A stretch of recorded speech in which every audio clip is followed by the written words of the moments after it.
your God.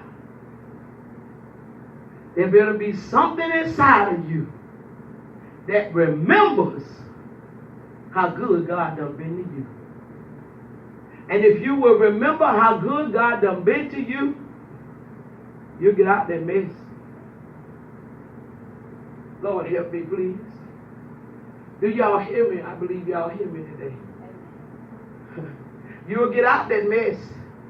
And all you got to do is what the scripture says, remember what God done brought you from and how good God done been to you.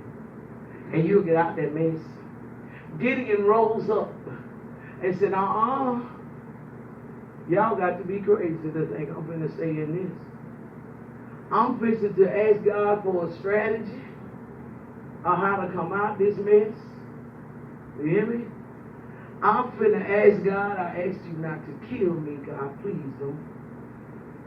I'm fixing to ask God for a strategy of how to get out this mess because I can't stay here. This is not my home.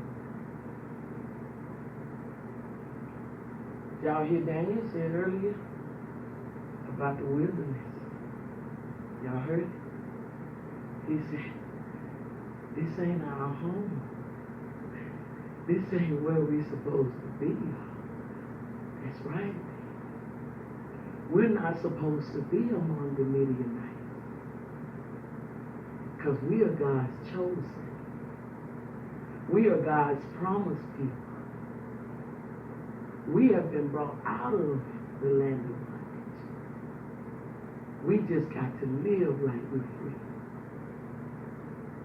Watch the evil that will attempt to enter our hearts. Guard your heart diligently, for out of it flows the issues of life.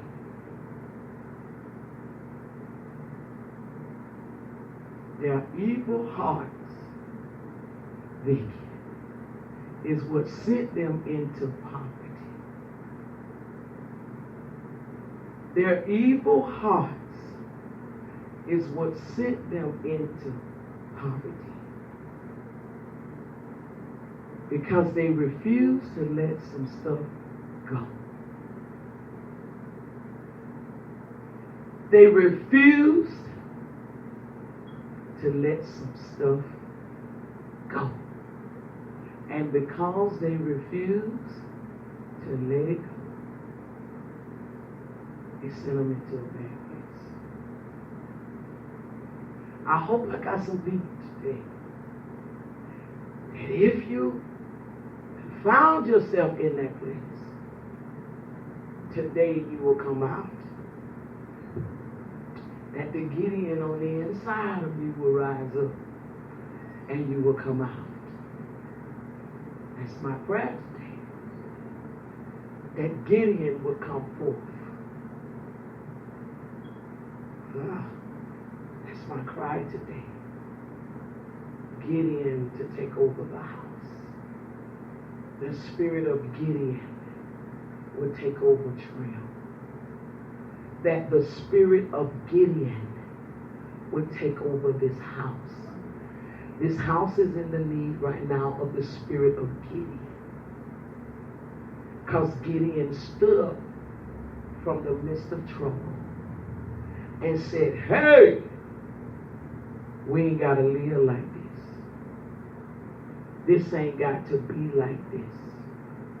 We have promises over our lives. We got too much going for ourselves, people, to be running around here living like this. God done spoke too much over us, and God done did too much for us and through us.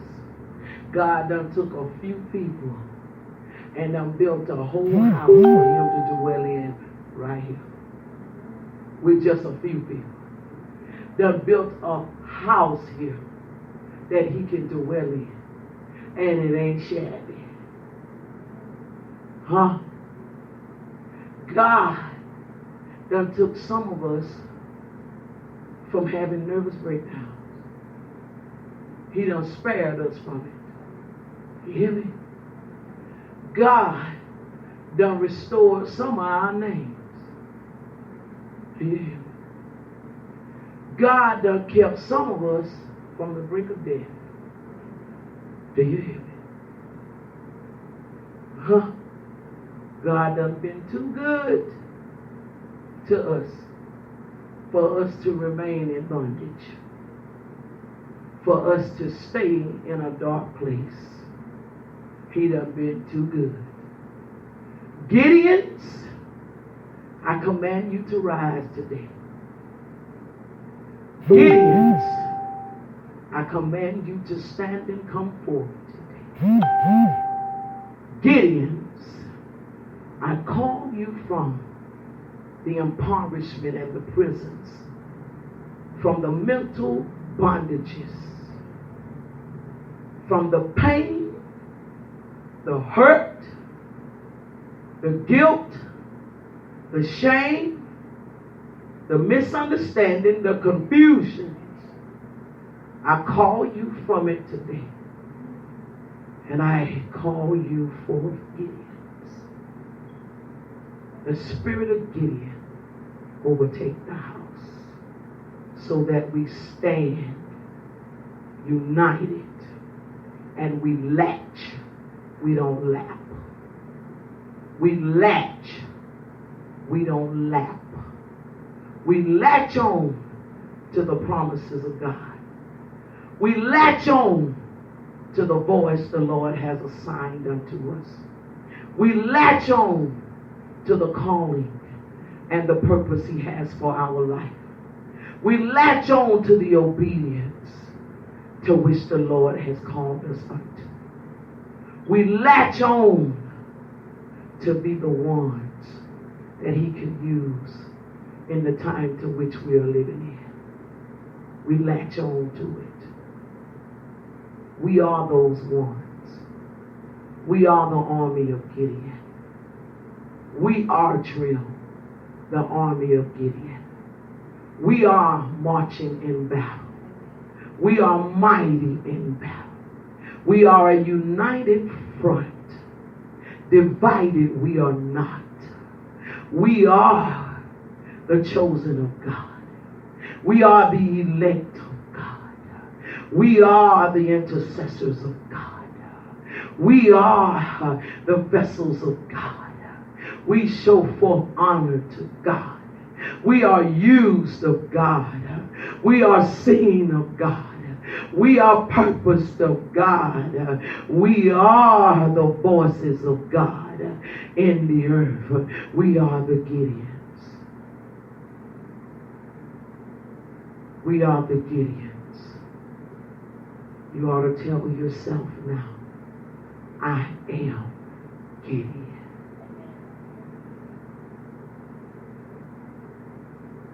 I am Gideon. The Lord will use me to win the war. You better say that over yourself. The Lord will use me to win the war. What war? It could be the war in my mind. It could be the war in my emotions. It could be the war in my will. It could be the war in my family.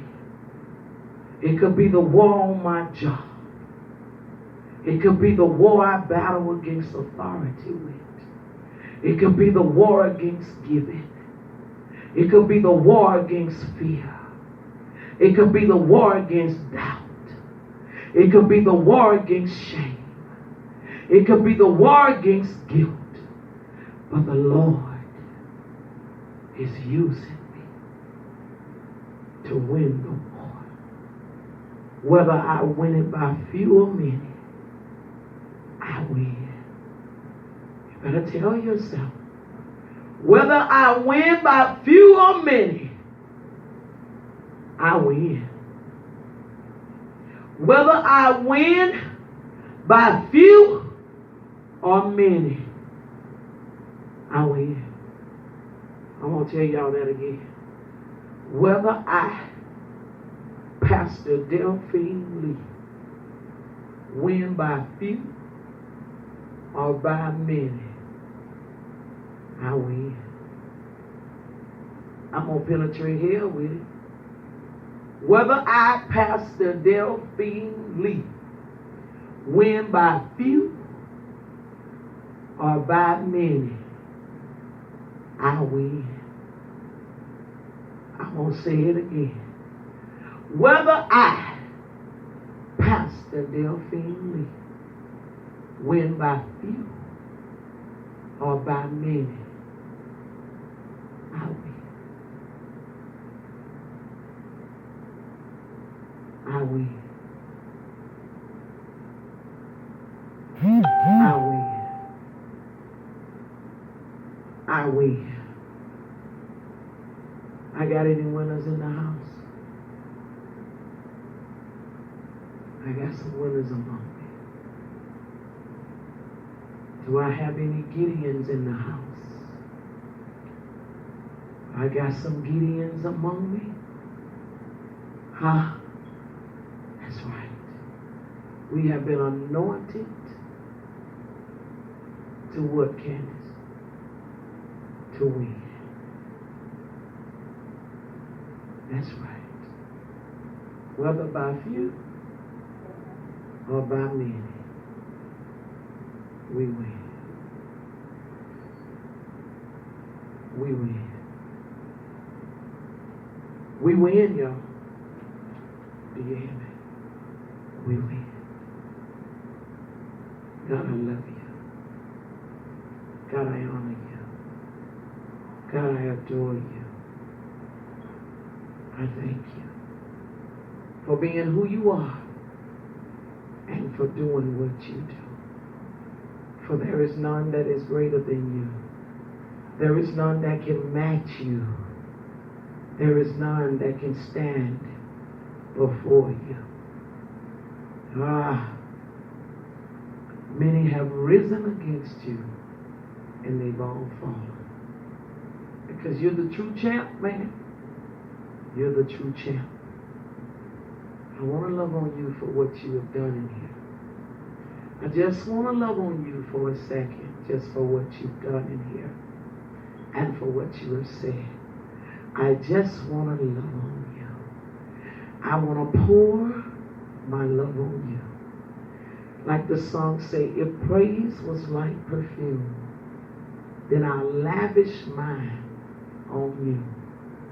Till every drop is gone, I pour my love on you. Before you can officially do this, before you can just officially take on this nature, there is one prerequisite we must do.